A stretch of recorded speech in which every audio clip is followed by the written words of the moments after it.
Zeller debit cards help businesses manage their everyday expenses like paying bills and subscriptions, as well as travel expenses and buying stock from suppliers.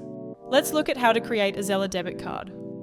You can create a Zeller debit card on the Zeller dashboard or in the Zeller app. To do this, navigate to Cards and hit the blue button in the top right in Zeller dashboard, or tap the Add button on Zeller app. Choose to either create a new card or activate an existing card, like the one that came in the box if you ordered a Zeller terminal online. To activate your physical card, simply click Activate a Card and follow the prompts.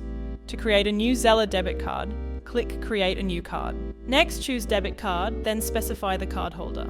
If you're the primary Zeller account holder, you can select yourself, or if you've invited other users to your Zeller account, you can assign them as the primary card holder instead. Next, choose the Zeller transaction account the card's spending will come from.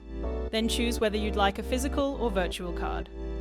Physical debit cards will be shipped to your nominated address within 5 to 7 business days.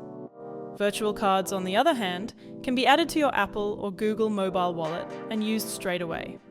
Now add a label to easily identify your card. Choose the card color. If you chose a physical card, you can select to print your label on the card and upload your business logo to show off your brand when you spend with the card. Finally, review the card details.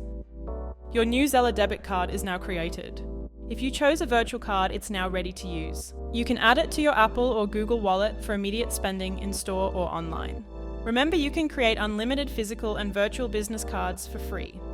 To find out more about Zeller debit cards, including how to manage your debit card, how to add your debit card to your digital wallet, and how to manage and reconcile your expenses, visit the Zeller Support Center